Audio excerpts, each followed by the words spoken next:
Just after the EU referendum result, I came here to this very prestigious film event with executives and filmmakers coming from almost every single EU member state country and also from North America. And at this dinner, they asked me, why have all you Brits voted to leave the EU? I said I didn't, and neither did over 16 million others. I'm making this film to show my fellow citizens of the other 27 EU member states that it was far from a landslide decision, and to show them why so many of us Remainers are fighting to stay part of the EU. We are the 48%.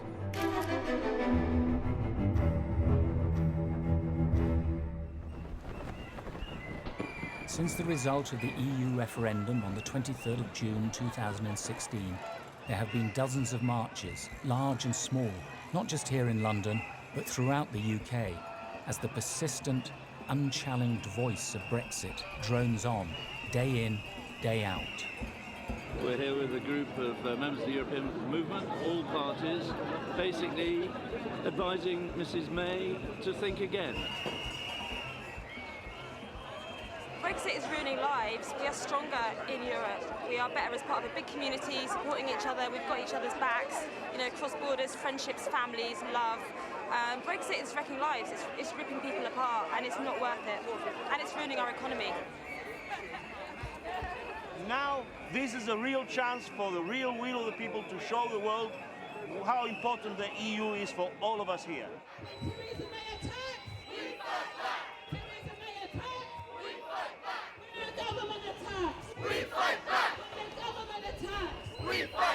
We've got to stop Brexit. No one can give me a single reason why it would be good for anybody in this country. I feel really strongly that we should be part of Europe, that we're united together. May, go away! May, go away! There's so many 16-year-olds who are politically engaged. They're old enough to pay tax, they're old enough to join up for the army, and I think that they should have the right to vote on their future.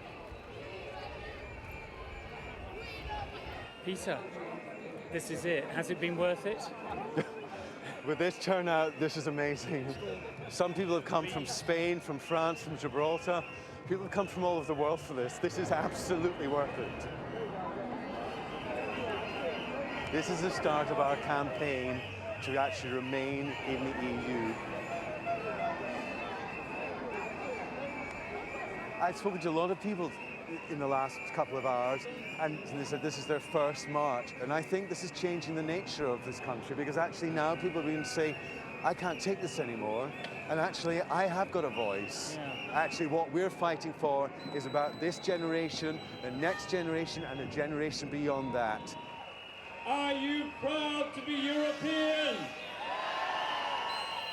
Theresa May can't hear you. Are you proud to be European? Well, we can persuade Theresa May to change her mind. She's done it once. In her Brexit white paper, she said that one of the things that gives her the most strength in her negotiations is the support of 65 million British people. Show of solidarity and unity for the Remain campaign, and it's sending out a clear message to Theresa May and her government that we refuse to be silent. We will stand up for our rights and for what we believe is best for the country and our future. And when finally the UK joined the Union, it seemed to me that we had at last put to rest all the fears, the insecurities, the bloodshed, the distress of 2 world wars that had ravaged Europe. This is a really, really divisive, unnecessary thing. We've got a planet that has got huge, huge problems that we need to solve. We're filling up the oceans with plastic, we're destroying the rainforest, we've got climate change, we've got a lot of wars, we've got famines. We have so many problems and we've got so many innovative solutions. And now we're going to spend the next 2 years arguing about a Brexit deal to see if we can possibly have a Brexit deal that might just be as good as what we've already got. That's the tragedy. We're spending time like children fighting over toys when we could all be playing together. We could all be actually achieving things for the world. We don't have time for this shit. Let's not forget it's the 60th anniversary of the Treaty of Rome, so it's an important celebration for Europe, but it's also a chance to say very loudly with very many people, look how we feel about what you're doing to this country.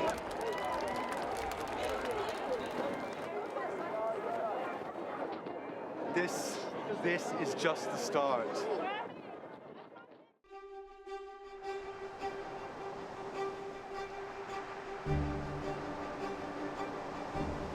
The referendum has been represented as a crushing landslide victory, rather than a win by the narrowest of majorities. So I've decided to take a journey around the UK to discover what has caused these isles to become a very disunited kingdom, with husband falling out with wife, sister with brother, politician with party.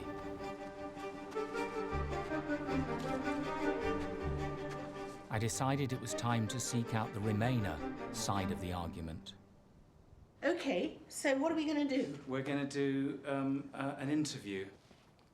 Miriam, you've got a very unique connection with Europe. What is it? I think you mean that this is the nearest house to France. I bought it in '77, and I look out and I'm as near to Europe as you can be. And I love to feel that Calais is just across the water and that my mobile phone reverts to a French provider. And how did you vote in the referendum? I was a Remainer. The majority voted to leave the EU for a variety of reasons, and I believe that they did not know what the consequences would be, because we were fed untruths by the very people who should have been enlightening us. To some extent, it's because the people who already live here feel threatened that their way of life is changing. I don't think most English people are racist, or I think they want to get on with people. We all, you know, we have to in this world, we've got to get on. There were 17.4 million who voted to leave and 16.1 million who voted to remain, which gives a difference between the two of about 1.3 million. It's a small figure as compared to the population of the UK, which is approximately 65 million. London, formerly Londinium, founded by Romans. Brexit and all its unknown complexities is currently being forged in the corridors of the Palace of Westminster. The government are very much of the opinion that we should just all move forward and we shouldn't oppose Brexit.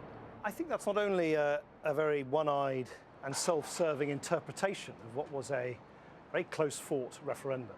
It's also curiously undemocratic. It's suggesting somehow that after June the 23rd, anyone who prior to that date held internationalist or pro-European views is no longer entitled to hold them. I voted Remain because I don't want my son to be living outside of Europe, isolated on an island. I feel a part of the story of Europe. I'm quintessentially European. I'm half Polish, I'm a quarter German, a quarter Swedish. So I'm not only the story of Europe, but also the UK. I am first and foremostly a European. I am married to a French girl. I have a daughter-in-law who's Swedish. And I did my RAF national service in Germany and became befriended by a German family. That made me very pro-European.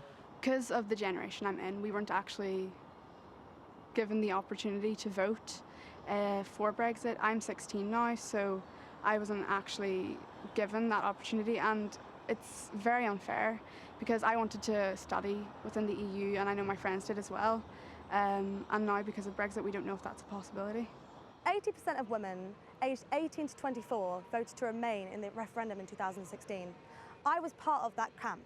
I was 22 at the time of the referendum, from a low-income earning family, but I was lucky enough to go to university and study EU law for 4 years. And at the time of the referendum, I was in Italy on my year abroad, where I got an Erasmus grant, which the European Union gave to me for free.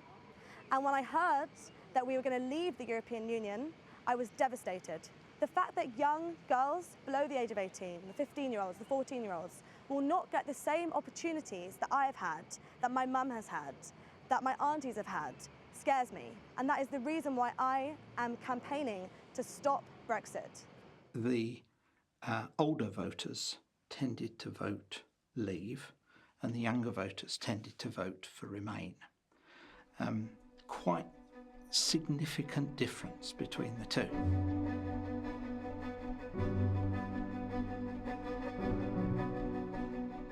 I normally vote for the Conservative Party, and I'm actually 81. I'm 17, I can't vote yet, but I'm recently joined the Labour Party. So you're both sort of opposite sides of both age and political views, but you... I suppose we are. But you both wanted to remain and feel very strongly about it. Very strongly. How has things changed with the people around here? Is it like an election that after a few weeks people get over it and just get on with life, or is it sort of... No, it's not like that at all. It's very divisive, and amongst my friends, I'm possibly unusual that I vote very, very strongly to remain in Europe. They have come out very much for leaving, and I have to say that I find that we can't actually discuss it very deeply because I have friends of 50 years or more, and I cannot afford to lose their friendship. But if challenged, I'm quite prepared to stand up and say what I believe, which is we are better together. Imperfect, yes, but our history is that we have so much to lose by coming out. Hugo, your grandparents are slightly unusual. Yeah, so they've lived in Spain for around 16 years, and they decided to vote to leave the EU, and support that campaign. And it's a strange. Do you know why? Not particularly. They're just very anti-EU. But they're living in the EU. I mean, this doesn't make sense. But do they intend to come back to Britain? They've thought about it, but I think they're adamant on staying out there, and obviously they're going to have to go out with a lot of paperwork to fill in and apply for Spanish citizenship. Peter, tell me, how did you vote? I didn't. I had a postal vote, and I gave that to my grandson after he had told me that he felt it was very unfair that as a 17-year-old, he didn't have a vote. He said friends of his during the Scottish referendum who were then 17, they had a vote. So you actually broke the law? Possibly. And does that bother you? Don't like breaking the law, but it was a matter of principle. I thought that a vote to leave was like giving two fingers up to the rest of the world. And it just showed, I think, unwarranted, cocky, Rule Britannia self-confidence that I didn't think was justified. I think we're stronger together and all those cliches. And I cried after the referendum. I was in France, I came back to England, and I had to go through that EU citizens channel in Heathrow, and I just felt like crying. I genuinely felt like crying that in 2 years' time we wouldn't be part of Europe anymore. It felt like there was a rupture.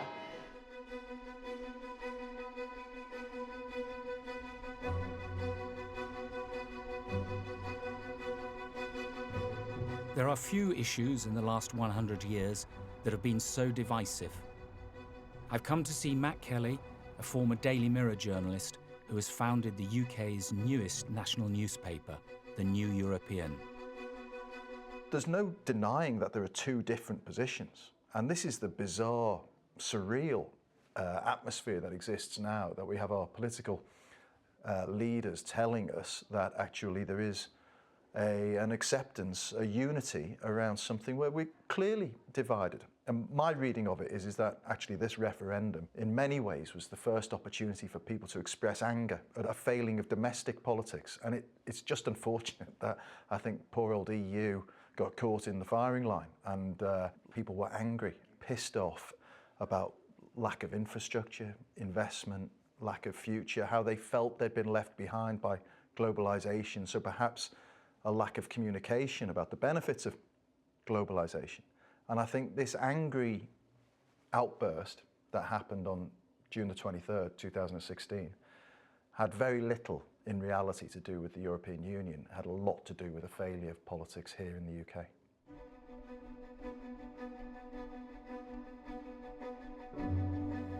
France is over there. You can just see it. In fact, you could probably walk there if you were feeling energetic. And that looks... And you could walk on water. It's about 25 miles.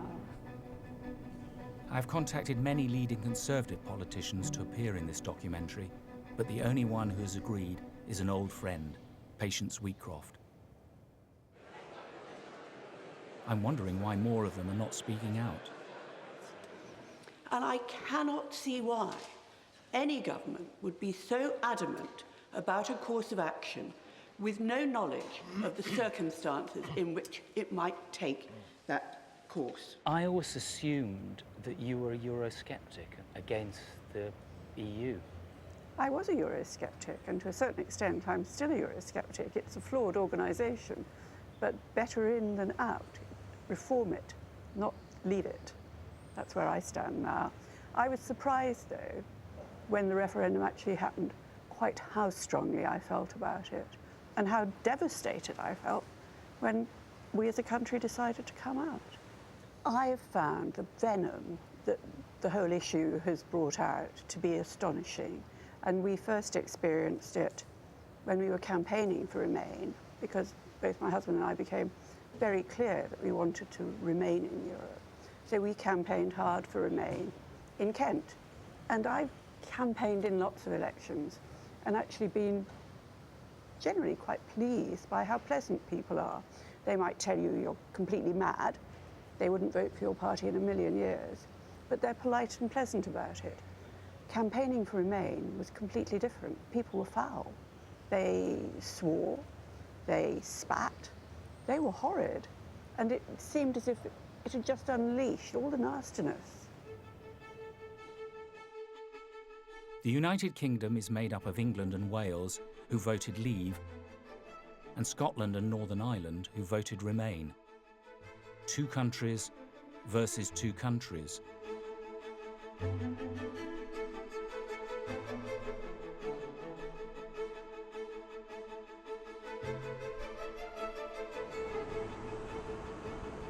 I'm here in Crickeath, North Wales, to see Gethin Jones. How long have you lived here? Oh, this house, my parents moved here in 1964. I was 3. All right. Gethin has worked for many years as a consultant with small to medium enterprises, SMEs. The whole of Wales voted to leave the EU. The most part of Wales did, but I'm delighted to say that this region here didn't. So what made this region different from the rest of Wales? I think this region appreciates that we draw down a lot of investments from Europe. We don't have particularly a massive amount of industry here. It's mainly small manufacturing, tourism and farming. But a lot of that is highly dependent, particularly the farming, and tourism in turn is dependent on funding from Europe. Have you yourself benefited in any way from EU money?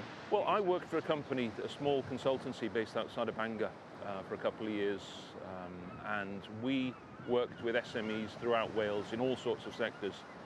And we drew down money from Europe through the assembly in Cardiff, which was channeled into developing SMEs. Now, we were doing new product launches, marketing plans, business plans for companies, and that was match funded from Europe. So the company would only have to have 50% of the funding ready to develop a project, and then the rest of it was funded from Europe, which was otherwise the projects wouldn't have been feasible. They wouldn't have been able to run. I think everybody I'm speaking to is really struggling to see what the upside is of leaving the EU. We've heard a lot about taking back control, but there's more questions than answers and a lot of uncertainty. South Wales used to be an industrial powerhouse producing coal and steel. However, so much of that heavy industry has now gone.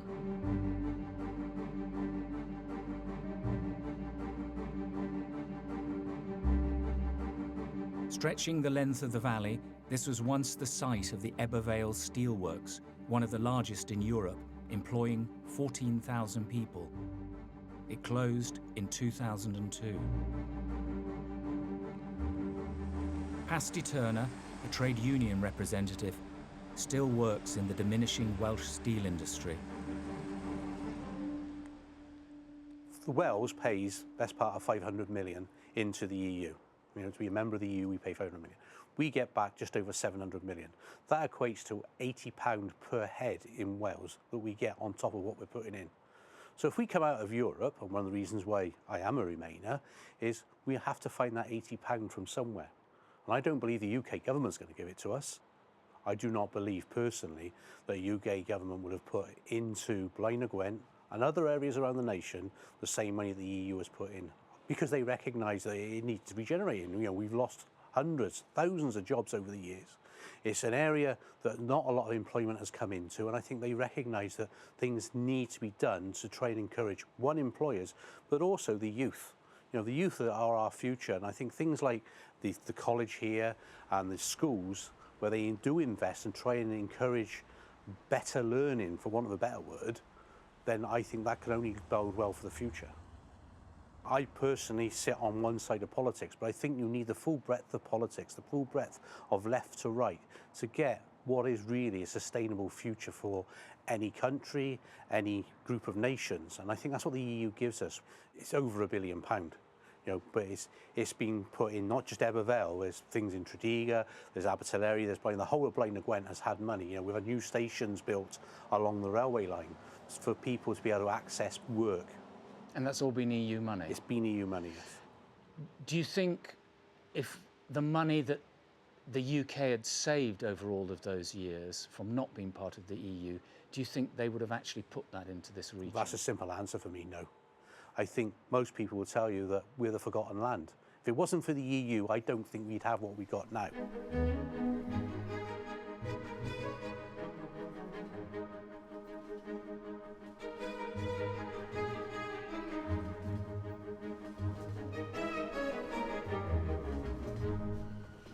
I lived in Edinburgh and Glasgow for most of my life. Leslie Riddoch is an award-winning journalist, commentator and broadcaster who regularly writes for The Scotsman and The Guardian, amongst others. The EU's made an enormous difference to Scotland. My family come from the very north of Scotland, and the Highlands and Islands got Objective 1 status, which paid for bridges, roads, even electricity, all sorts of basic things you would imagine that a modern state supplied. And it really transformed the Highlands and Islands completely. Later, when steel began to decline after Thatcher in the central belt of Scotland, there was big money put into trying to diversify and pull people through into other types of jobs.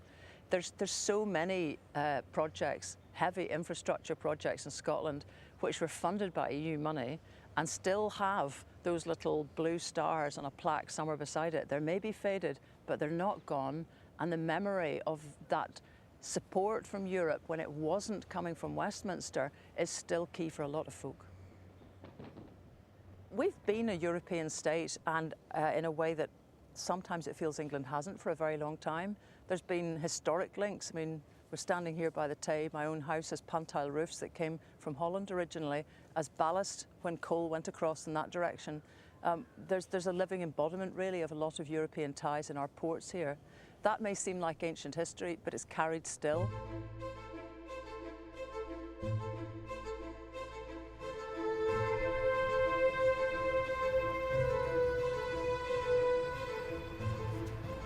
For me, the biggest single issue of Brexit is the possible reinstatement of a hard border between Northern Ireland and the Republic of Ireland.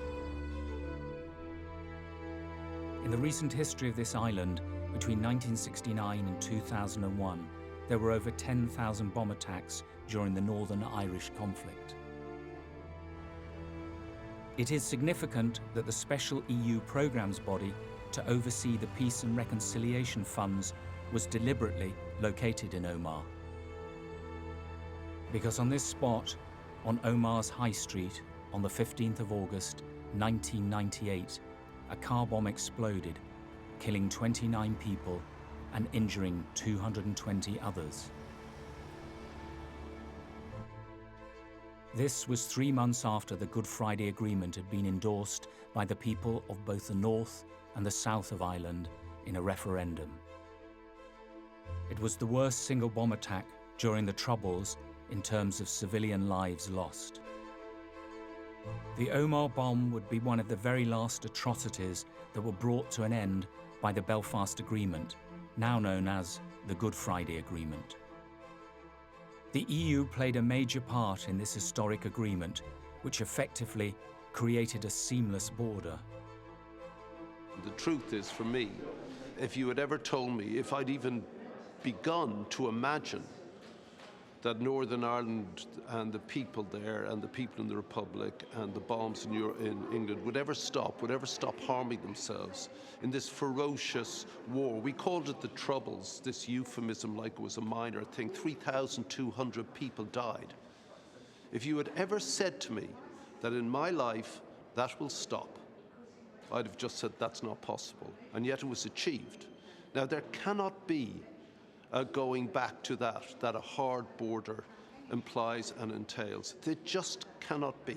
And they are very aware of that, and we're very aware of it in the south. We don't want that. The Battle of the Bogside in the city of Derry, or Londonderry, in 1969 is considered by many to be the beginning of the Troubles. The fighting was between the residents of the Bogside area and the Royal Ulster Constabulary. I've come here to meet Mark Durkan, until recently an MP for the city and a former Deputy First Minister of Northern Ireland. See, this would have been one of the streets where a lot of the buildings, the old shop buildings, would have been damaged in IRA bombing campaign. So, how badly was Derry bombed? Derry was very heavily bombed, and particularly during the 1970s, you know, in the aftermath, you know, the summer, later on in the year after Bloody Sunday, there was quite a constant campaign in Derry, including the street past the War Memorial there, where you're looking at, you know, there would have been car bombs there.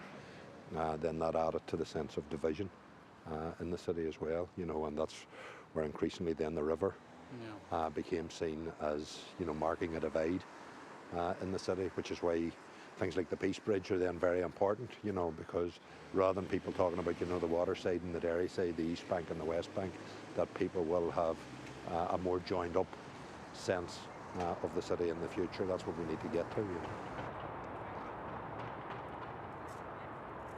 There's lots of people who have said kind of ridiculous things about Northern Ireland with a sort of lack of understanding. I wasn't aware of any English politician, apart from John Major, actually bringing up Northern Ireland in the debate. Of course, I was meeting arguments from many Tories saying, oh, Good Friday Agreement and the peace process, nothing to do with the EU, Brexit won't have any impact whatsoever, and entirely dismissive. And of course offering a whole lot of meaningless platitudes about seamless borders, frictionless borders, etc., that showed that they were quite insensitive to the position here, so they showed a complete lack of understanding and even less care. As a result of the Good Friday Agreement and the consent principle, the people of Northern Ireland voted to remain in the United Kingdom, and they voted to give foreign policy and treaty-making powers to the UK government. So there's no inconsistency between a UK government choosing to trigger Article 50 and the Honourable Gentleman's constituents having objections to that. There's no breach of the consent principle. Well, I'm afraid the Right Honourable Member doesn't know the difference. In Northern Ireland, people are very clear. There's a difference between the principle of consent and actually giving consent. And the Right Honourable Member makes a mistake that is consistently made, a mistake that is actually going to strain some people's belief in the Good Friday Agreement, because this is what Right Honourable Members like him do not realise the damage that they are doing. If the United Kingdom in the 1970s hadn't voted to join the common market, do you think there would have been peace in Northern Ireland? It certainly helped to change aspects of British relations with Ireland. It also helped to release the two nationalisms in Ireland, Irish nationalism and British Ulster nationalism. The whole context of the EU and the whole change of language around concepts of sovereignty and around cross-border cooperation created a different backdrop so that people here were able to move on and adjust their positions. The people of Northern Ireland voted by 56% to remain. The people of my constituency voted by 78% to remain. And of course the people of Northern Ireland previously voted for the Good Friday Agreement in a referendum which was uniquely done on a dual referendum basis, North and South in Ireland, the high watermark of Irish constitutional democracy. And I am pledged to adhere to that. And Why is the Good Friday Agreement so important to the whole Brexit issue? The Northern Ireland problem, the Northern Ireland conflict, doesn't just exist on its own narrow ground here in Northern Ireland. It's actually the product of a failure of British-Irish relations historically. And of course relations between Britain and Ireland were changed, but it all happened in the context of common membership of the EU for the United Kingdom and Ireland. And it clearly presumed that that was going to continue. That was the understanding not just of those of us when we were negotiating the agreement, it was also the understanding of the people of Ireland, North and South, when they voted for the agreement, that gave us an agreed Ireland. So when something like Brexit comes along and upends the membership, the common membership of the EU, and threatens to bring back the border in a new way, there's a danger of borderism coming back into life here in a way that will affect people in business, in a way that will affect people in personal and family life, and a way that will affect services and policies.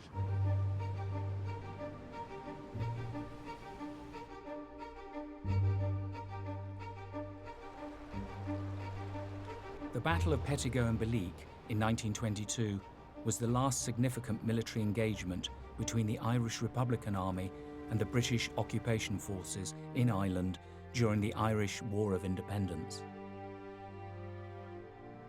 In subsequent years, the Irish Boundary Commission met to decide on the precise delineation of the border between the Irish Free State, the Republic, and Northern Ireland.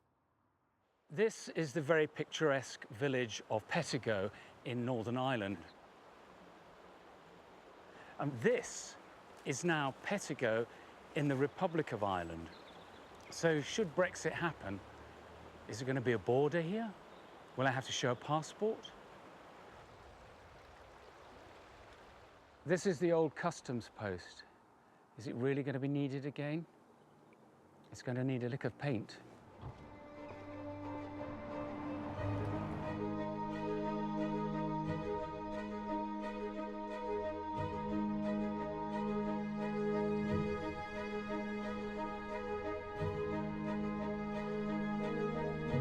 England has 53 million people living in it, a huge 80% of the total population of the UK. It almost didn't matter what the outcome of the referendum was in the other three countries. England had the deciding vote. The large percentage of the Leave vote in England is what dragged the whole of the UK towards Brexit. This city voted 69.4% to leave. In 1962, my father got a job here with a company called J.G. Gregory & Sons, and even though he was their representative in Yorkshire, he came to Stoke once every few months. I sometimes accompanied him, walking around the exciting, bustling city that then produced the plates the world ate of. Much of Stoke's pottery and steel industry disappeared in the 70s and 80s. Even though there is now a renaissance in this city, life in what were the former industrial powerhouses of the Midlands and North is still a real struggle for many. Some Remainers refer very unfairly to areas like this as Brexit Central. However, when you've got very little to lose, voting for change is very attractive. The trouble is, successive British governments tend to have ignored former powerhouses like Stoke, and so it's been left to cash-strapped local governments to try and regenerate as best they can. Voting Leave actually gave a hope and a certain power to a great many over people like me, who they see as out of touch and elitist and based in London. One function of the EU is to redistribute money from wealthy areas to poorer communities, and it is ironic that the most deprived Leave voting areas of England will lose out if Brexit happens.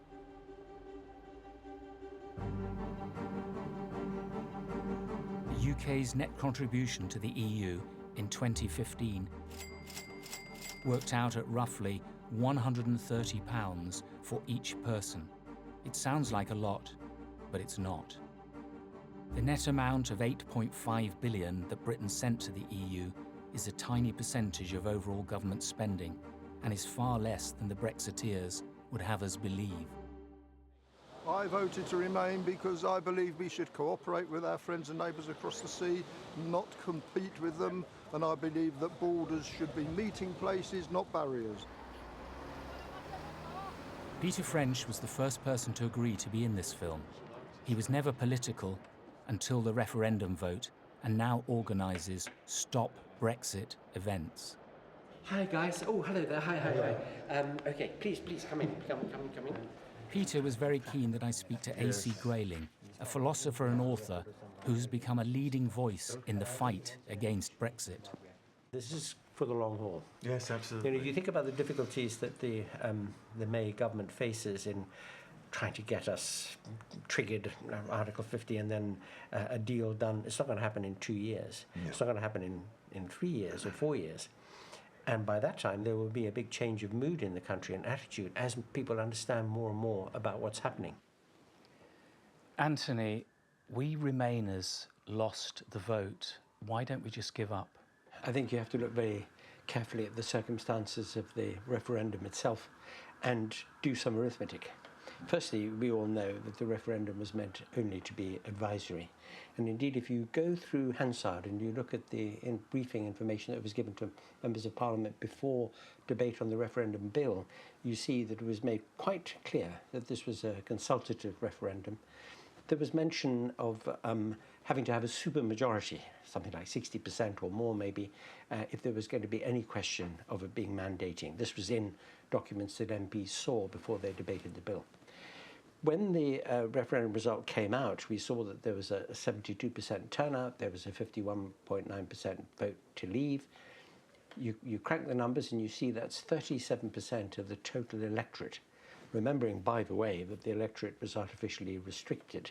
It was a general election electorate, not a referendum electorate, so 16 and 17-year-olds were excluded, lots of expats were excluded, all EU citizens living and paying their taxes in the UK were excluded, and these are groups with a tremendous material interest in what happens in a referendum like that.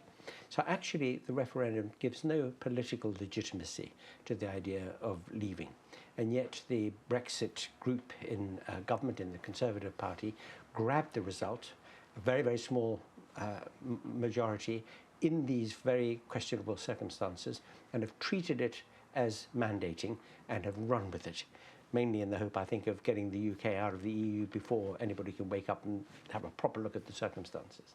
It's a measure of how intolerant, actually, and partial Theresa May's interpretation of the referendum outcome is, that she is far from seeking to reach out to people who are of a different point of view. She's not only kind of alienating them, she seems to be sort of rubbing people's noses in it. I mean, it would be the equivalent of, let's say, if the result had been the other way, the Remain vote had won by a very narrow majority. It would be the equivalent of people like me saying, right, now that the Remain vote has won, we should now join the Euro, we should join Schengen. Anyone who has any quibbles or qualms about the European Union must cease and be silenced from now on. It's a position that is cloaked in patriotism, but it's actually very un-British. What was on the ballot paper was we're going to sort immigration, we're going to get more money for the health service, we're going to get you a stronger, more prosperous, prouder Britain, sovereignty, democracy, and all that stuff. That's what people thought they voted for. And then, lo and behold, when she presented the white paper to Parliament, it was made clear, a rare glimmer of truth in the Leave argument, actually we've always had sovereignty. This is from Parliament's own website. Parliamentary sovereignty is a principle of the UK Constitution.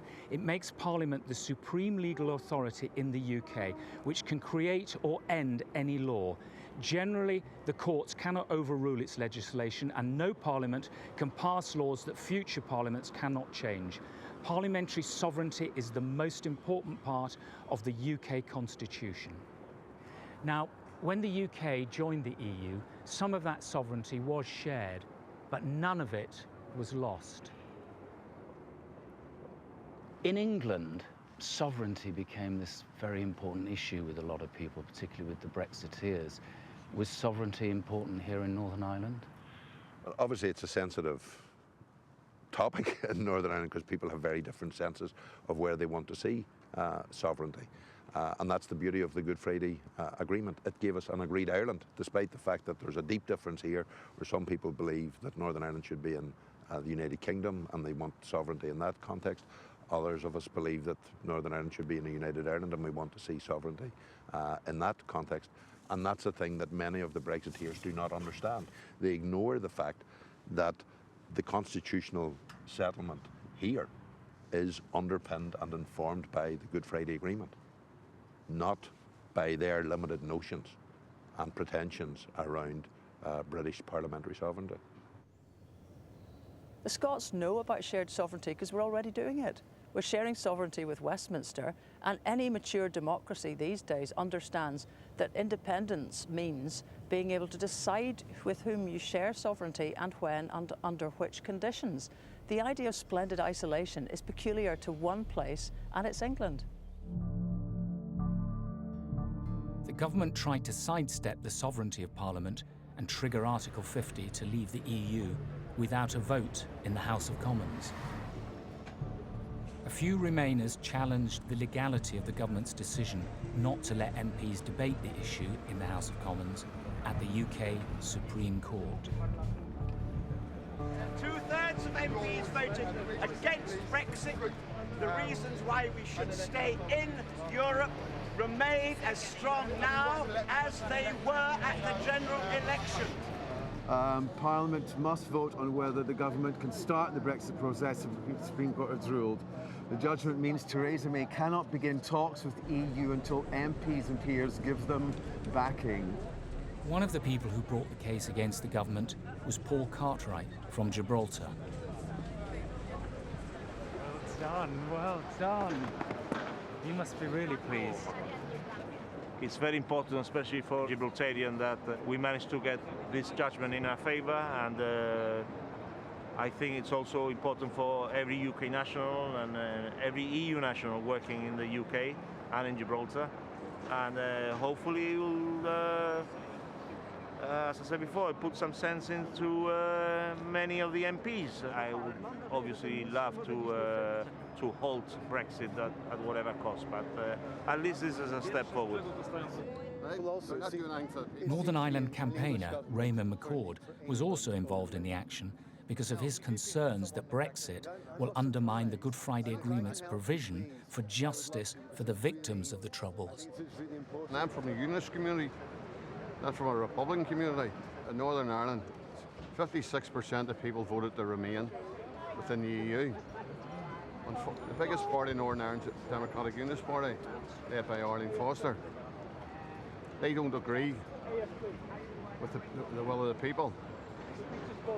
The DUP wants to leave Europe, so they're going to be getting into Parliament to vote the way the DUP would like and want, not what the people want. That's one of the concerns. If we leave Europe, we'll not be able to get justice. The British government have done their best to ensure myself and a lot of our victims in Northern Ireland won't get justice. They'll pull us out of the European Court of Human Rights. Right? There's no way victims in Northern Ireland will get justice. So if we leave Europe. The High Court action led to a full debate in the Commons. However, regardless of any personal preferences, MPs voted to trigger Article 50. Order! Order! The ayes to the right, 498.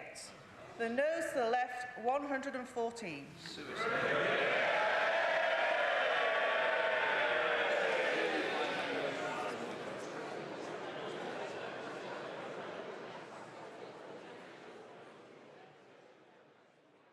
We just had a vote in Parliament whether we should trigger Article 50 or not.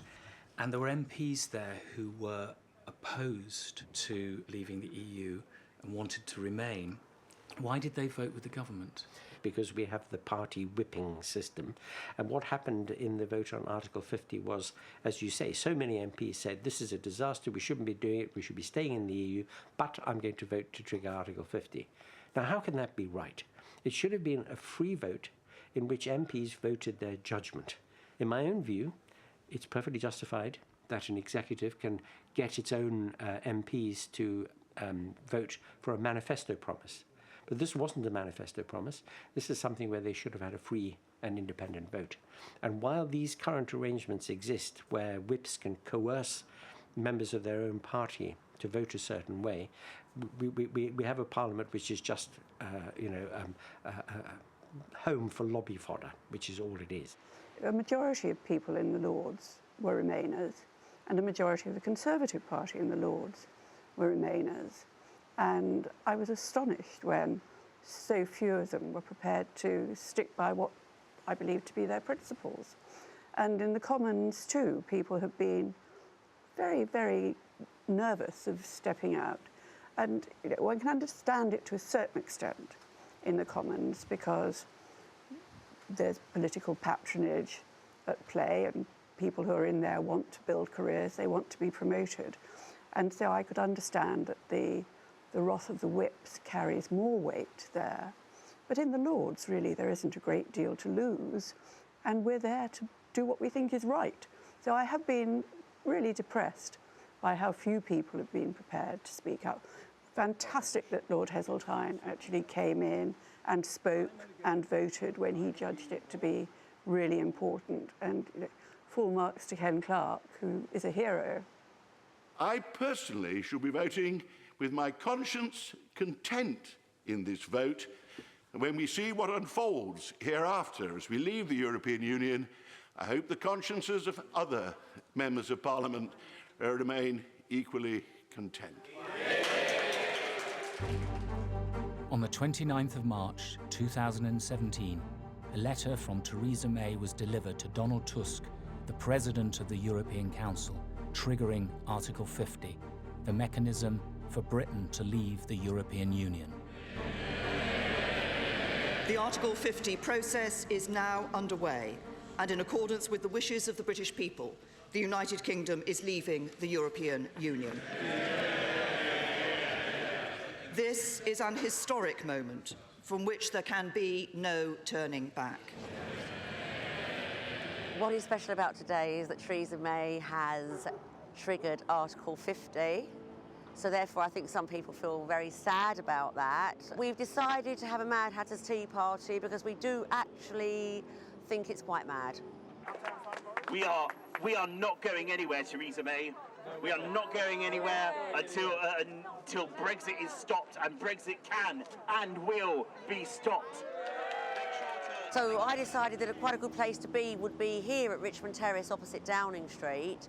London's a very big city, most of us go to work, so it's actually here from 6 till 9, 3 nights a week, Monday, Wednesday and Friday. And it is to make a noise and show our support for those MPs that want to remain but haven't voted that way. And also to let other Remainers know that it's not a done deal.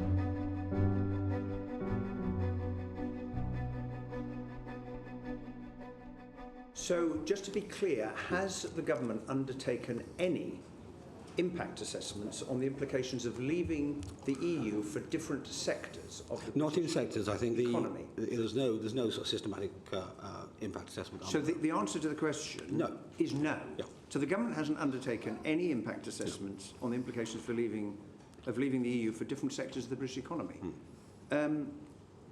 Were the Irish government as ill-prepared as the British one for the impact of Brexit? No, even before the referendum campaign, the Irish government commissioned detailed analysis and assessments of the impacts and the issues that would arise in the event of Brexit, both within Ireland and indeed within these islands. And when I was on the select committee for Brexit, and that committee visited Dublin, even some of the pro-Brexit members of the committee were embarrassed as well as being impressed to hear the detail of the preparation and the analysis and the assessments. None of that undertaken on the part of the British government. So who is the more responsible government there? So when some of these Brexiteers get annoyed and resentful of Irish government interventions, very valid interventions, I think that's just an expression of their own arrogance as well as irresponsibility, because the Irish government are speaking from a position of detailed analysis and insight and reliable information, whereas the British government clearly are not. And that's the government that's meant to be driving this project. It's now been 21 months, which is almost 2 years since the EU referendum result. And in that time, the British government haven't given any details of how Brexit is going to impact upon us. However, the Irish government have put up this website giving very detailed information about how Brexit's going to impact on Ireland. To echo Mark Durkan, who is the more responsible government?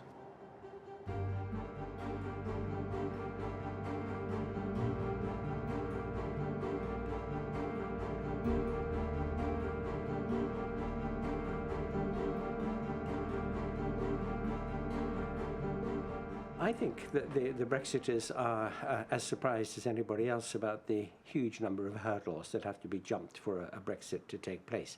Of course, they had done no real study of the difficulties that they faced because they didn't expect to win.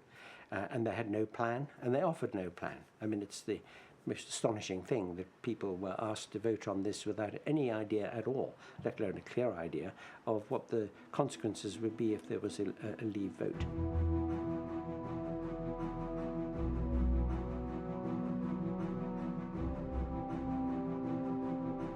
If the British government doesn't think impact assessments are important, industry certainly does.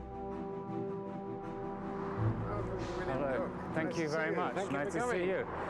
Sir Andrew Cook, the owner of William Cook Holdings, one of Europe's leading steel and engineering groups, has previously donated around £1.5 million to the Conservative Party.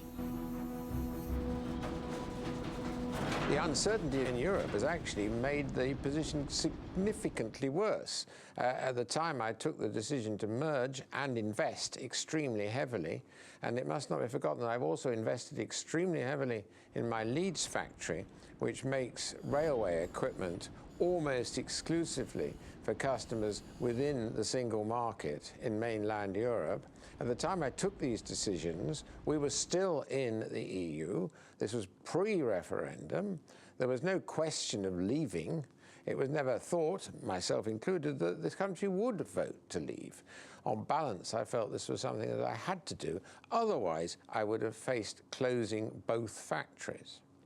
So I don't regret the decision, but it has made the future much, much more uncertain, and the uncertainty which the Brexit process has created is deeply damaging. So what will happen if we come out of the single market? How will that affect the business?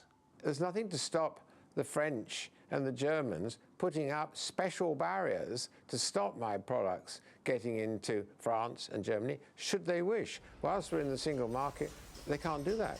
I now have something in the region of £25 million a year of sales direct across the channel into continental Europe.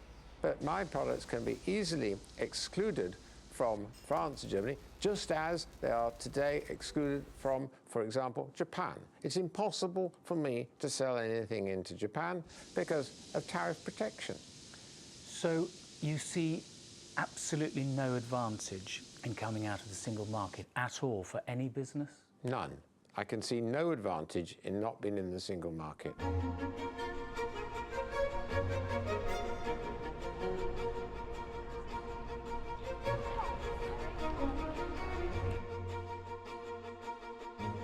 Mark Constantine is the founder of Lush, probably the UK's largest private cosmetics company.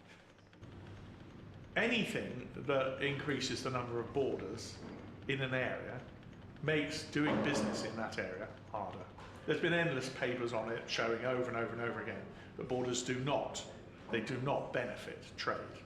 In my opinion, no business the day after Brexit was announced, no board in any business sat down and said, how can we increase business in Britain?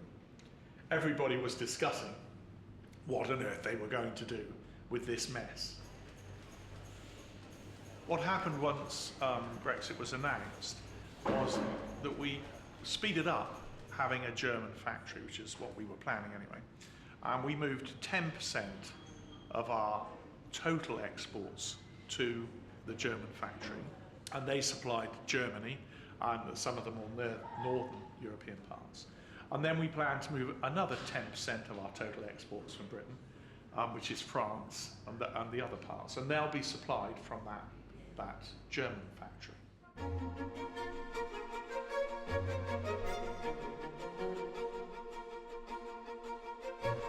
This is really the front line of what's happening with the UK leaving Europe, this part of Wales. And most of Wales, in fact, 80% of the farmland in Wales is either pasture or rough pasture. This, as you can see, is very rough pasture. The only possible type of farming you can do here is sheep farming. Sheep farms earn, on average, about £13,000 per farm, which is a tiny sum if you think of the UK average wage of over £26,000. People don't do it for the money, people do it because their families have done it for hundreds of years. They don't know where they're going to stand after the UK comes out of the European Union, because 80% of their income at the moment now depends directly on funds coming in from Europe. Now, unless we have a free trade agreement with the European Union, we're not going to be able to compete with cheaper imports from New Zealand and other countries that produce lamb. Not only the farms, but all the other businesses dependent on the farmers would also go out of business. The vets, the manufacturers of equipment that are used on farms and so on and so forth, the little towns where they come and do their buying and selling, that would all go. So it has a massive, massive potential negative effect on this part of Wales.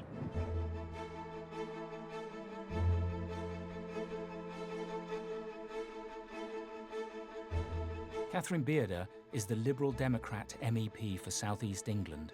Dover, which is in her constituency, is one of the world's busiest passenger ports, sailing directly to the EU. I am directly elected by the citizens of the UK to represent them in the European Parliament. We amend, we change legislation, we will insist on legislation coming forward.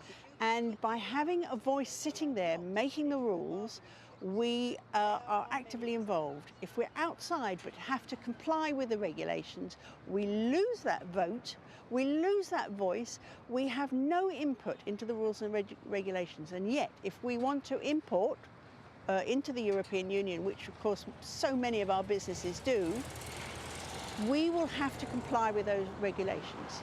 I have a constituency from Whitstable, sizable little inshore fishing fleet, under 10 metres fishing fleet.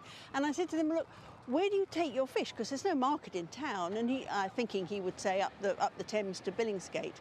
No, he said, I land all my fish in France. And then later in the conversation, well, sooner we get out of the European Union, the better. So I said, well, where are you going to land your fish? Well, of course they'll still take them in France. Of course they won't have to.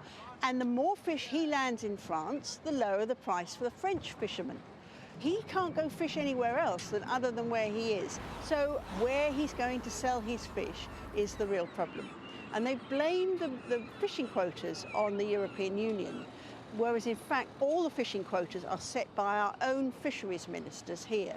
60% of all the fish caught in this country presently are exported to the European Union.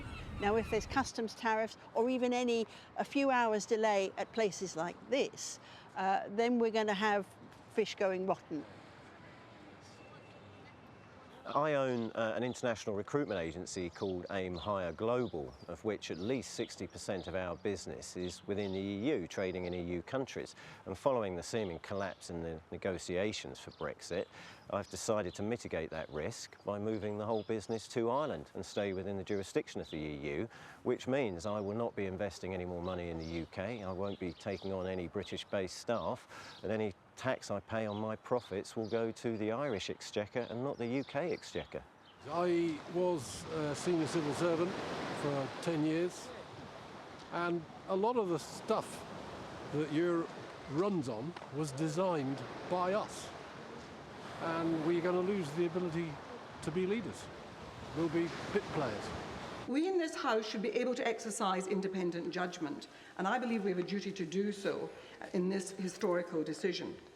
The consequences may be dire for these islands. They may be dire for future generations. I say as a Scot, I'm worried for Scotland. I say as someone of from an Irish inheritance, I'm worried about peace in Ireland. I'm worried for our economy. As a person who came from a working class background, I think that the ordinary folk of this country are going to suffer greatly.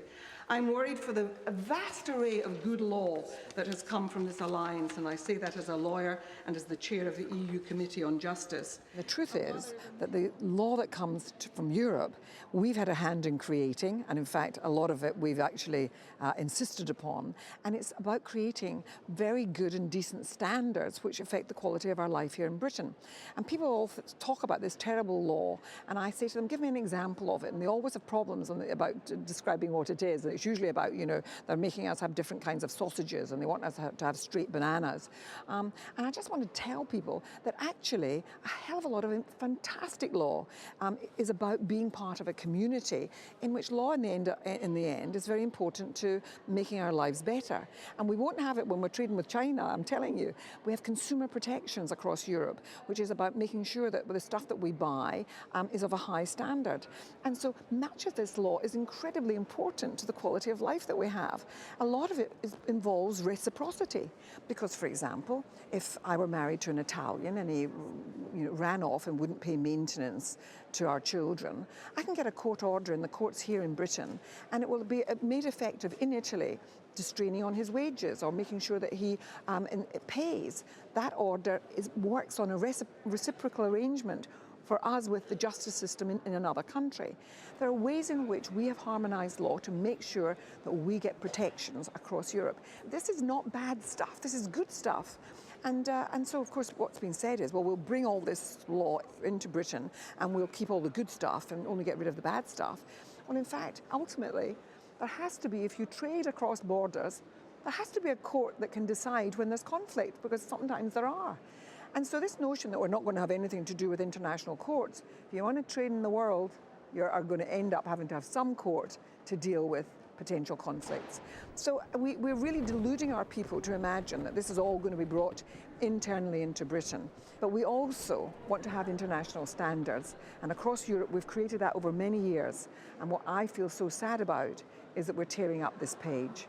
It's a real detriment to the lives of people in Britain. What does equal pay, shared parental leave, protection against harassment, discrimination and human trafficking have in common? They are all enshrined in EU law. Yes, Theresa May has promised that some of these laws will be transferred into our own from the withdrawal bill, but a lot of them will be lost. Theresa May has also stated that she intends to repeal the EU Charter of Fundamental Rights, a charter over 40 years of rights that have been built up. The fact that these rights are at risk and will be watered down is worrying for women and minority groups in the UK. If you think about the situation that we're in, it's this.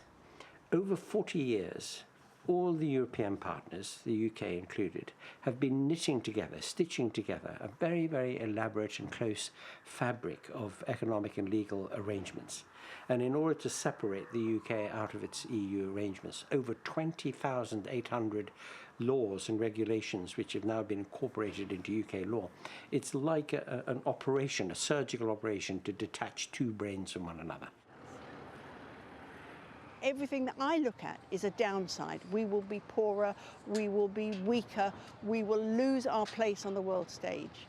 And the people I speak to that have voted to leave, they didn't vote to make themselves poorer. They didn't vote to make themselves more isolated. They thought that they could vote to leave with no cost. I'm sorry, there is a huge cost. And that breaks my heart, not just for me, I'm getting on in years, but for the next generation, my children, my grandchildren. It is a crying shame. The value of the pound falling, that's not just some sort of technical political thing. That is the world taking a view as to how our economy is going to fare. And they are basically saying that means your economy is going to shrink. That means you are going to be poorer. That means that your country is going to be economically weaker. And a country that is economically weaker becomes politically weaker. We're already diplomatically weaker. all expert opinion before and all expert opinion since predicts an even worse situation for the UK economically. This is because GDP will diminish. This is because we would be, if Brexit happens, leaving the largest, the wealthiest single market in the world. And we would be leaving it to take its place in a global environment where, in almost all other areas of the world, groups of nations have looked at the EU with admiration and have formed their own clusters of nations with internal lowering of tariffs and trade barriers, customs unions. Against the government's silence on anything other than its planning for Brexit, a discussion event open to all opinions was organised by journalist Henry Porter. Then 6 months since the referendum, and we'd had virtually no debate in Parliament about the most enormous issues, the enormous issues of the United Kingdom and its integrity, of the future of the NHS, the future of the economy. And I believe the way things are going, it is likely to remain so, because neither of the two parties will engage on this really important issue of our future. As I say, I think this is for Leave voters and Remain voters to be equally concerned about. Truly, Brexit has stirred something not heroic or celebratory or generous in the nation, but instead has coaxed into the light from some dark, damp places the lowest human impulses, from the small-minded and the mean-spirited to the murderers. For all that, the political energy and initiative has been with the Brexiters. What, then, of us Remainers? Hobbled by a fatal attraction to rational argument, rather than emotional appeals, we are a vast, peaceable crowd. 16 million strong, thoughtful, unhappy, leaderless, with meagre political representation. Both sides were exaggerating before the referendum. So we were dealing with fantasies and what people chose to believe. After the referendum, there was this pause, which went on for a very long time. The newspapers closed down the debate, and Parliament closed it down to debate. The opposition wouldn't oppose in detail and wouldn't oppose in principle. So about the middle of the winter, I decided that we needed to augment that debate and make it as serious and detailed and informative as possible. I ask every audience these three questions, which require a show of hands. Are you optimistic or pessimistic about Brexit? Are you optimistic or pessimistic about a Trump presidency? And do you think anybody other than Theresa May is going to be Prime Minister after June the 9th? If this is any representation at all, it's looking sort of maybe a little bit on the older side of the spectrum. Hands up who is optimistic about Trump. Hands up who's optimistic about Brexit. 1, 2, 3. Admirably courageous, yeah. Hands up who thinks that anybody other than Theresa May is going to be Prime Minister after June the 8th. Oh, okay. That is, in my mind, catastrophic for a modern, allegedly healthy democracy. Okay, thank you. Hello. Well, you've already got a badge. I can offer you a poster. I'll have a poster. Definitely. You can have a poster and put it up in your window. They're rather good, aren't they? Yes. Why are you here now?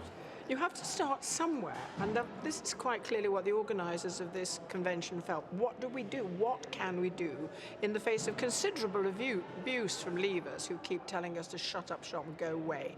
It's all been decided. We're subversives, we're destroying the will of the people. We are 48% of the people. We are 48% of the people who voted. We want to have our voices heard. And these voices are being heard, and they'll be heard more and more strongly. To hold a referendum that reverses Britain's treaty obligations to this extent, to have done it on a knife-edge majority, it is outrageous that the referendum was fought on such terms. It was outrageous that there was no requirement for a certain minimum of the adult population, the voting population, to have voted either one way or another for it to be legitimate. It was outrageous that actually those who left or argued that case did not have to set out whether we were going to be inside the European Economic Area or not, what it was you were voting for. I mean, the whole thing was a constitutional outrage. I think it's vitally important that since the government is pushing for a hard Brexit, that this is put either before Parliament, but I would prefer it for the same people to speak again, possibly with more engagement from the 12 million who abstain. And who knows? I mean, if it was overwhelming, the support for whatever the terms were, I think we would just have to throw up our hands and say, well, so be it. I mean, we'd have to accept it. A soft Brexit is a waste of time. It's a waste of energy. If a soft Brexit was achieved and it was very similar to what we have at the moment, then what's the point? Why give up that level of control to have what we have now, but without any power to affect the rules? So it's not an option as far as I'm concerned. We are either in or we're out. That's one thing I agree with the Leavers on. There is no middle ground. There's no point in any middle ground because really it's just a lesser version of the better deal we have already. Unfortunately, the consequences of Brexit may be that it pushes the button for a radical restructuring and reform of the European Union and how it operates. But Britain won't be the benefit of that. There is something very, very, very wrong when a mature democracy makes a decision which represents such a radical and abrupt, and in my view, damaging and self-harming departure from our post-war past, and does it against the explicit stated wishes in the ballot box of those who actually have to inhabit that future and have to pay the consequences. That, in my book, is simply, in the long run, unsustainable. So the youth must mobilize and make their voice heard and say that what is happening to our country now is not happening in their name. So many of the people I talk to who voted Leave, they seem to think that a lot of British people are losing jobs because of EU immigrants coming to work here. Is there any truth in that? We've already seen, as a result of studies done about the impact that trying to limit immigration will have on the economy, that we're just not going to be able to do it. All the way from the very top in the banking industry and the National Health Service, all the way down to fruit pickers and seasonal farm labourers, we need immigrants. We know that immigrants are net contributors to the economy. They put more into the economy than they take out. So the idea that we can do without immigration is just a non-starter. Some people say that the European Union isn't democratic. Free movement of people was imposed on us by Brussels, they say, but it isn't true. All the treaties of the European Union, including the one that gave us free movement of people, were fully debated and democratically passed right here by our Parliament in Westminster. Not once were any changes to our membership of the EU imposed on us. We agreed to them all. And what's more, in the EU, we have a voice. We have opted out of the euro. We're not part of the Schengen Agreement. And we receive a significant rebate on our membership fee, a membership fee which is worth billions more to Britain than it costs us. Stop Brexit! Not a done deal! Never too late! Stop Brexit!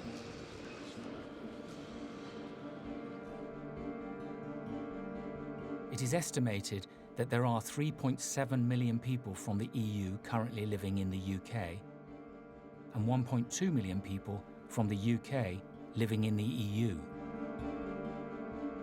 The EU's made an enormous difference to Scotland. We've been dependent for lots of our farming. Again, we're beside Fife, which is a big soft fruit area. We depend on European migrants. And our universities, likewise. At the moment, Dundee, just behind us here, has got a disproportionate number of EU migrants coming to look for work in the university, not because we're independent, but because they feel they'll be treated better.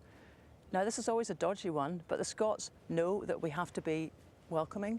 We have to be because our population's static, and that's the biggest problem. When you get a lot of people come in from other countries, you get a vigour that occurs within the company where people are desperate to get on and they want to get on. They've been frustrated for ages. And you get this lovely flavour going through. How many employees do you employ in the UK, and how many of those are from the EU? Well, there are 4,000 in the UK in total. 750 of those don't have British passports. So that's 750 people who are very concerned at the moment. And if one's to believe UKIP, then those 750 people can bugger off where they came from, and then 750 people will be able to get jobs.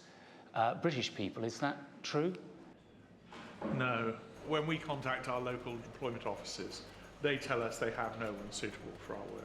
And generally, there's a big skill shortage as well. So, I mean, if these people are just required to do fairly routine things, it's okay. But if they're required to do anything a little bit more, they may not have the skill set.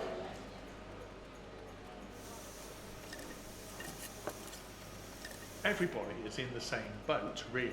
I mean, it doesn't matter whether you're making Ryvita up the road from me or luxury yachts across the road. We've all got between a third and 50% non-UK people manufacturing the stuff. In fact, I thought for a while we might put on our bags, made in Britain by foreigners.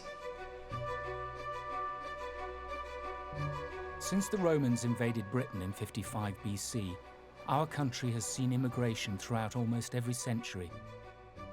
Of all these groups, the Poles were probably the only ones who never wanted to be here. Some of them sought refuge escaping from the Nazi occupation of their own country, intending to return to Poland once their country was free from invaders. So this is the memorial to all the fighter pilots that flew in the Battle of Britain and in the Second World War. These are all the squadrons, the fighter squadrons, and also the bomber squadrons. After the British, the Poles were the largest contingent of pilots in the Battle of Britain, 145 pilots. And the squadron that you see there, the 303 Kościuszko Squadron, were the squadron that shot down the most enemy planes. And that's just not of the Polish squadron, that's of all the squadrons in the Battle of Britain. And so their contribution to the Battle of Britain was summed up by Air Chief Marshal Sir Hugh Dowding's quote. He led Fighter Command. He said, "Had it not been for the magnificent material contributed by the Polish squadrons and their unsurpassed gallantry, I hesitate to say that the outcome of the battle would have been the same."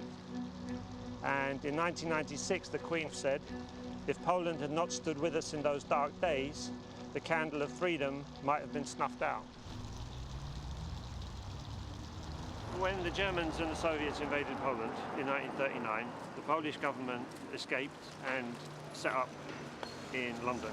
So the government kept working, they elected presidents as they went along, and my father was the last foreign minister in that government. So in 1990, he flew with the president to Poland and they handed the seals of government back to Lech Wałęsa, and that was then recognized as a free democratic government. In 2004, Poland joined the EU, and the British government allowed Poles to work here. Subsequently, the Polish economy has become so strong that British jobs are now less attractive to Poles, as GDP per person in Poland has increased by around a half, while here in Britain, there has been very little change. I voted Remain because my fiancé is from Poland and we have 2 children together, and I really want my children to be able to move around Europe freely in the future. I was made in China. I came over here 26 years ago for a united Europe. We have got 27 friends. We don't want to abandon 27 friends at one go. What's extraordinary about this is obviously it's the EU flag. And whenever I go to France or Germany or Holland or anywhere, I always see the national flag and the EU flag together. I never see that here. No, it's a huge shame. Actually, it is a flag, it is a symbol of unity, of European countries coming together after centuries of war. I very much support the European Union. It's, to me, a sign that Europe got healthier since my youth.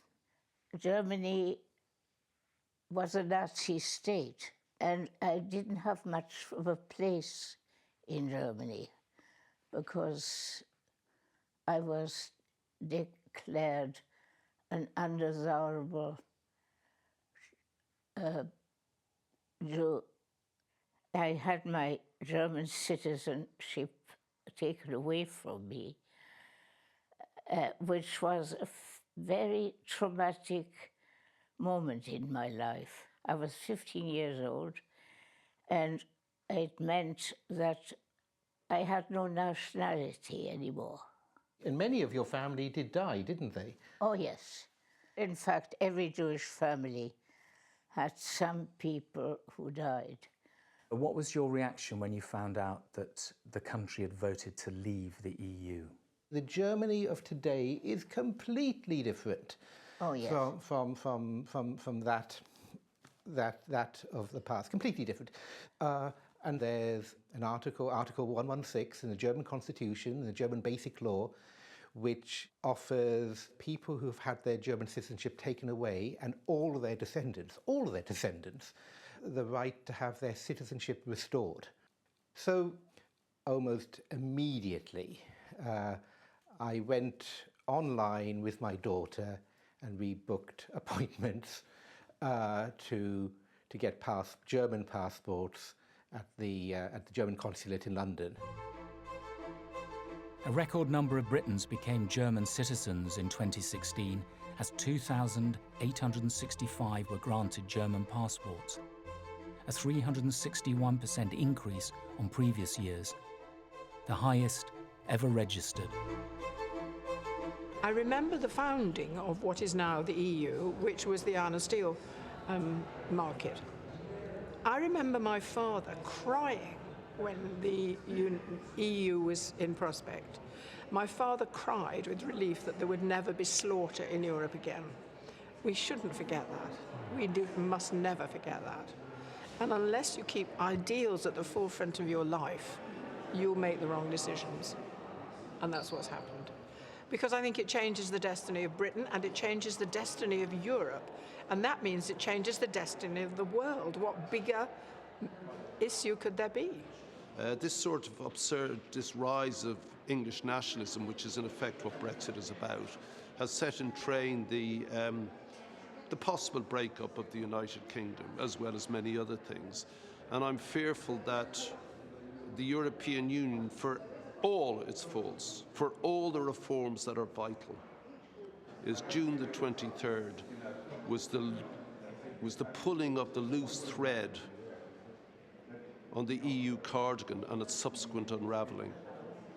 And from that, inevitably, will follow the European history of 2,000 years, where we will once again fight each other. And I would do whatever to try and prevent that. And that's the sole basis of my argument. The rest can play itself out. The European Union has contributed to 70 years of peace.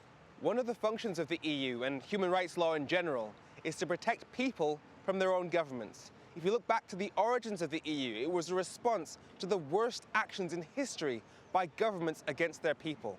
That's why the EU is there. It has given us peace and it has given us prosperity. It is expensive to belong to it, I know that, but you have to pay for what you get.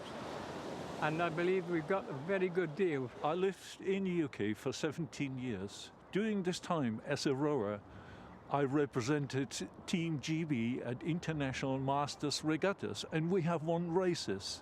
Unfortunately, as a German national, I was excluded from voting. I voted Remain because I oppose nationalism in its every form, particularly English nationalism.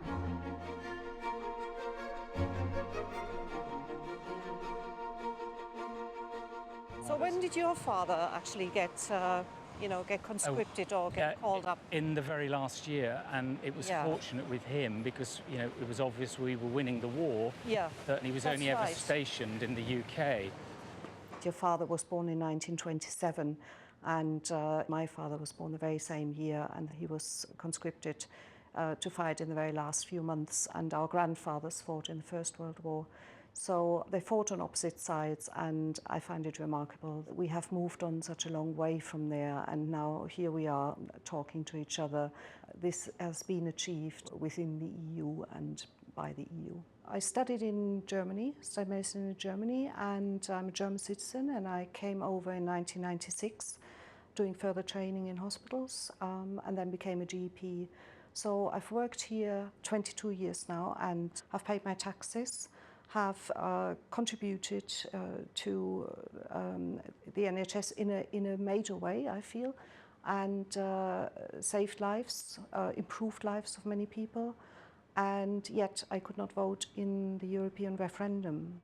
I find it incredibly depressing and sad that the majority of Brexit voters were older citizens, because I think none of them appreciate how much their care relies upon an EU workforce in the NHS.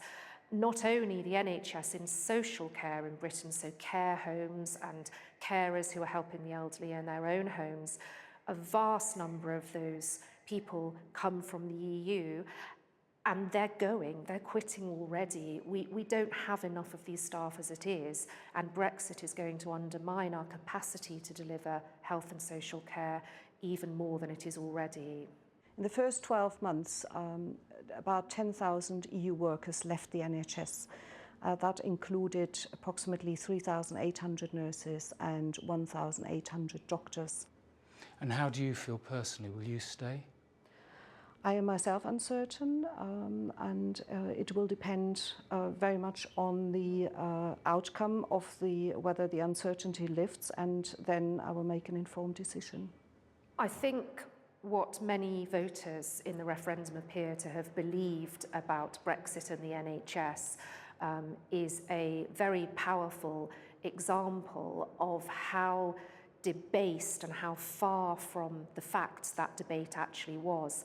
So if a number of older voters chose to vote for Brexit because they genuinely believed it would lead to the NHS not only getting more money, £350 million a week, but also maybe more staff, more jobs for English people somehow in the NHS, they might have thought that because they were not being given the true facts about the state of the NHS. We've all kind of been led down this path based upon one or two issues, really. Yeah, and some blatant lies. I mean, some very compelling blatant lies. 350 million quid for the NHS. And of course, this is all now written off as, oh, Boris messed up the sign. But people saw that, and people listened to Boris, and people saw the bus. When we heard the promises about an extra £350 million a week for the NHS, we didn't just dismiss those. We certainly didn't believe them. We thought they were rhetoric, they were spin, they were a classic tactic to try and buy votes.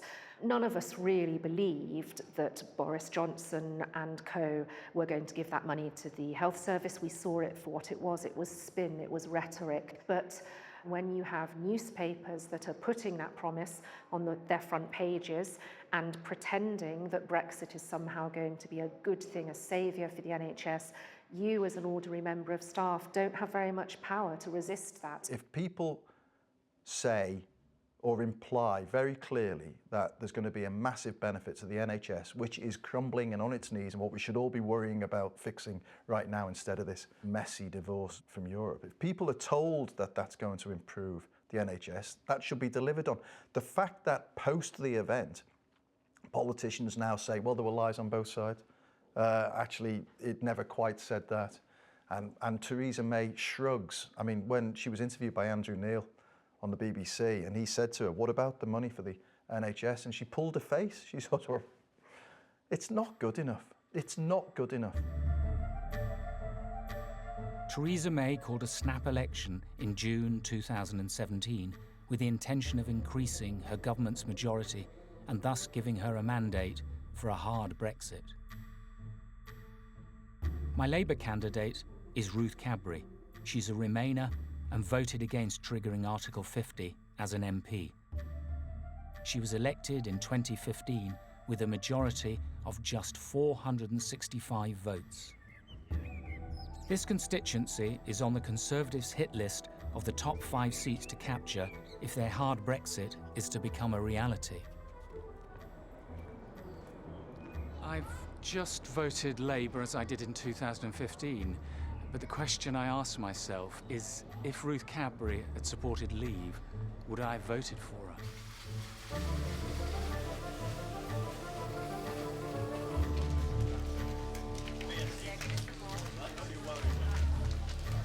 It looks from like what we've just been looking at, the numbers coming through, that Chiswick is a real Tory heartland, but because of Brexit, because the people of Remain, it looks like they've probably done pretty well. But I think across the nation we'll see that young people have really played a big role, and we've got a lot to thank them for. Joseph Gerald Bork, known as Joe Bork, Liberal Democrats, 3,083.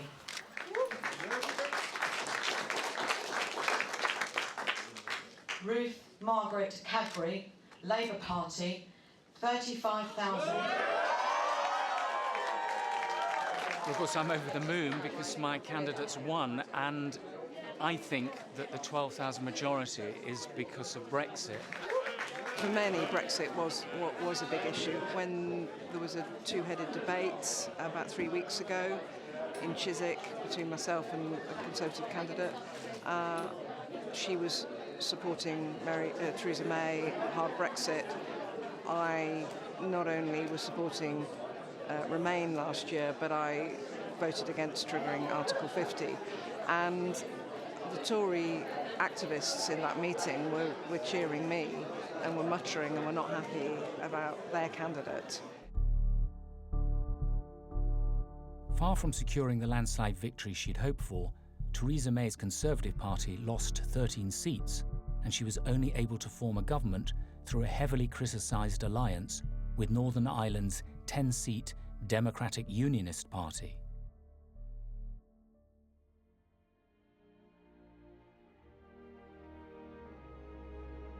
Theresa May wanted a healthy parliamentary majority in order to endorse her hard Brexit manifesto. Her failure to achieve this revealed the growing dissatisfaction with her Brexit vision.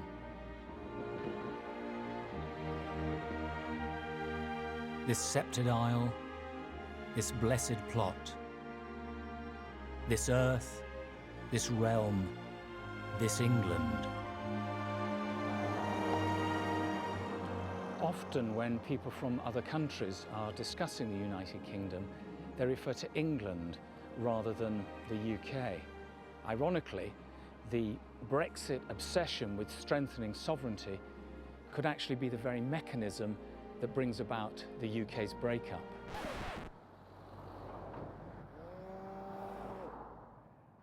If Brexit happens, do you think it will lead to a united Ireland? Well, I think the fact of Brexit and the manner of it means that debate has got legs and stronger legs. The Good Friday Agreement means that if the consent principle for United Ireland is ever invoked and used in a referendum, then Northern Ireland would automatically rejoin the EU without needing an Article 49 negotiation, which the UK would need if the UK in the future ever tries to rejoin the EU. The reason I voted Remain is because we look towards Brussels here in the north of Ireland rather than London as Irish men and Irish women. I think the irony with the Brexit vote is that it's become much clearer that a unified Ireland is a lot closer than what it previously would be. Do you think if Brexit happens that it will help the case for independence in Scotland? Well, yes, it will. And there's an irony in that those of us who would like independence are still arguing to try to stop Brexit, because it doesn't help the whole of these islands to see England fundamentally go down the pan, which is what will happen. So there's all those things in the background that make it critical for Scotland. And here's the last one. We voted for staying in it. It's extraordinary that you have to actually really push this point. 62% of people here voted to remain in the EU. Now that's a whopping majority compared to the overall UK one that's dragging us out. And if Ireland gets some kind of deal, Scotland should get some kind of deal, because our democratic expression was stronger. Could this be the map of these isles in the not-too-distant future? In response to the Leave campaign's infamous red bus, some Remainers are touring the UK with their own version. There are too many who think, here you are, here's your government, then here's the EU looming over the top and pushing laws down. That's not how it works at all. Our government and other governments sit round an Arthurian round table and they build for us what we demand. What that bus is saying is based on the government's own assessment of the likely impact on growth. Now, it's an assumption, and there are assumptions attached to that, whereas I think what we know about the £350 million, we know it not least from the guy who had the idea of putting it on the bus, the director of the Vote Leave campaign, is that they did that knowing it to be untrue. I think that is very, very different than somebody taking something from a government assessment and saying this is a likely impact of Brexit. Now, what that bus to me is doing is actually asking a very, very good question. Knowing what we know now about the Brexit that people have voted for, is it worth it? The government have looked at all sorts of things. What they don't want to do is tell the public. And those impact assessment bits that have been leaked / reported, eked out into the public debate, none of them are good. We are going to be worse off. And every single argument that the Brexiteers have brought forward, they haven't answered that basic question. What is the impact going to be? And the reason they haven't answered the question is they don't want us to know. And the reason they don't want us to know is they know that it's going to be bad. And I think more and more people are more and more worried, more and more anxious about what this means.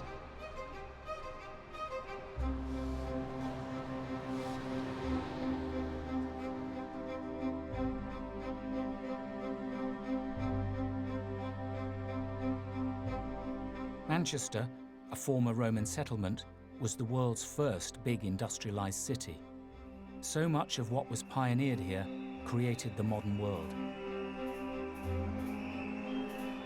Arguably the UK's second city, it is considered by some to be the capital of David Cameron's much heralded Northern powerhouse.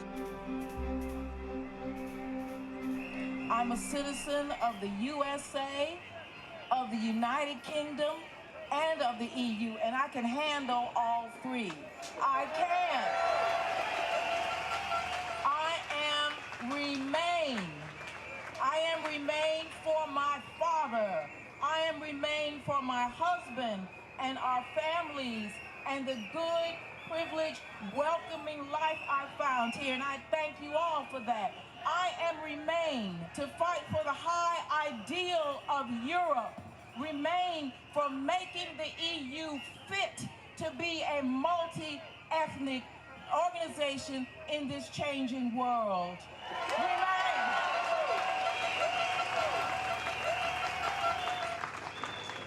Okay, this is Jacques Thierry's perspective on our great British Brexit.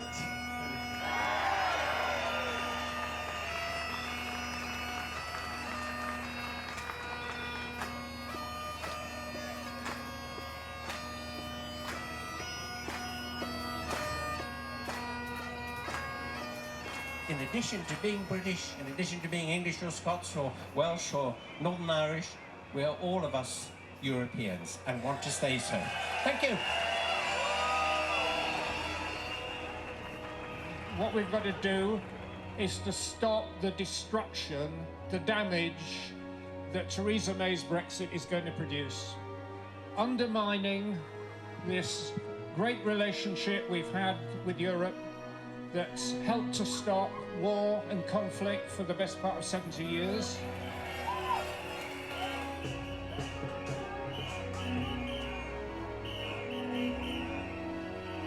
The referendum victory was built on a web of deceit. We all know that. But when you do that, you build on foundations of sand, and those foundations are starting to crumble.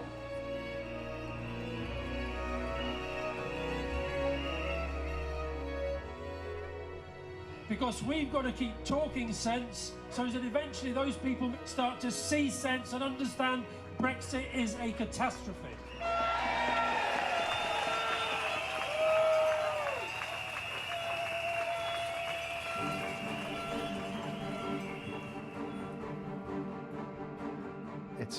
almost an Orwellian construct that there is a singular voice, that democracy was a point of singularity on June the 23rd, and it's a done deal, and now this is all fixed in stone. And I think democracy is a very fluid thing. It's very organic, and it changes from day to day. And the people spoke on June the 23rd, 2016, but why can't they speak again at some point once we understand what the actual consequences of Brexit are? That seems perfectly sensible to me. And to argue against that seems to me to be in defiance of democracy, not the reverse. People who voted for Brexit were deeply unhappy with the way this country was going. But right now, the only thing happening in Westminster is Brexit, and Brexit alone. They're not addressing the housing crisis, they're not addressing the NHS, they're not addressing the real problems that made people vote for Brexit in the first place. If you really want to fix this country, the only option is stop Brexit.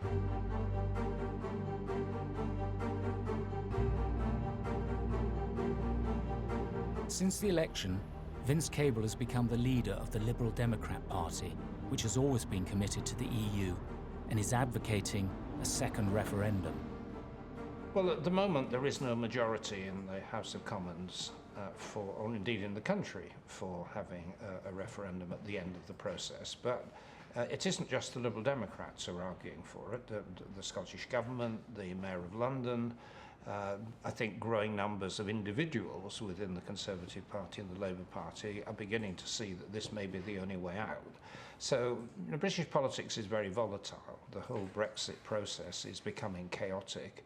I wouldn't be surprised if many people in the government find that this is a sensible way of resolving the issue. Once we know what Brexit means, and we don't currently know, it could happen in a wide variety of ways and different levels of damage.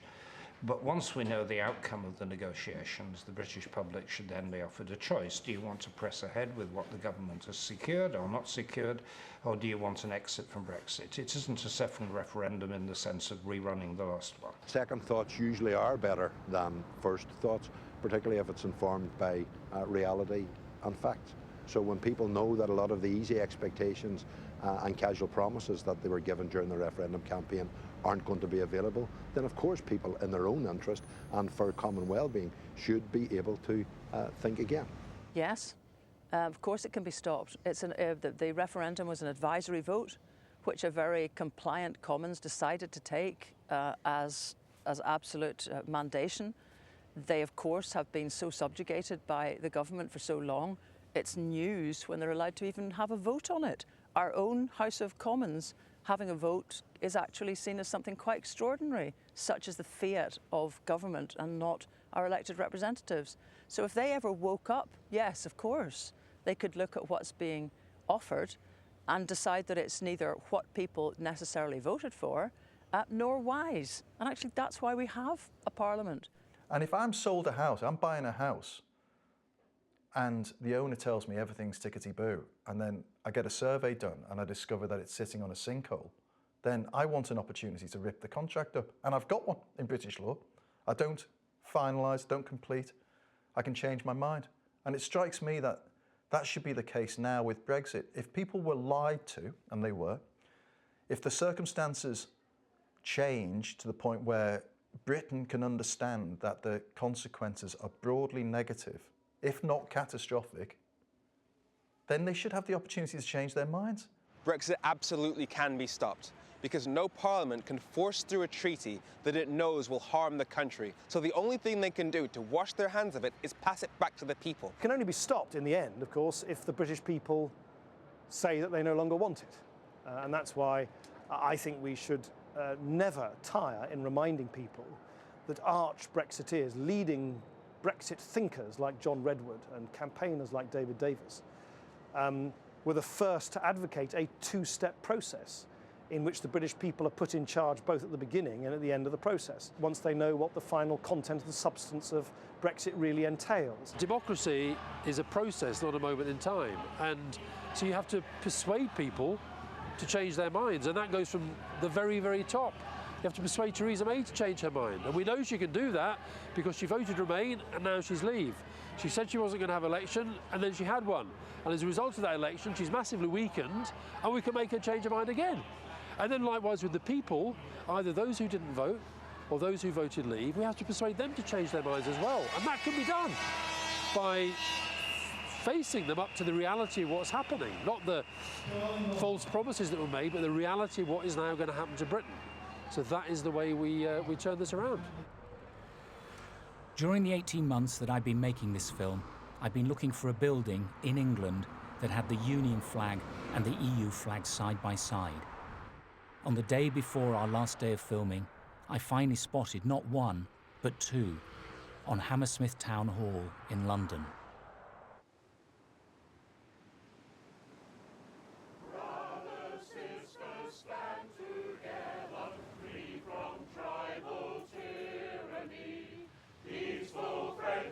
If only the EU anthem had been Elgar instead of Beethoven, we might never have voted to leave. In this film, we have only given a flavour of the mess that so many of us see our country in. Over 16 million of us voted to remain. That's more than the entire population of Belgium, or Greece, or 18 other EU member states.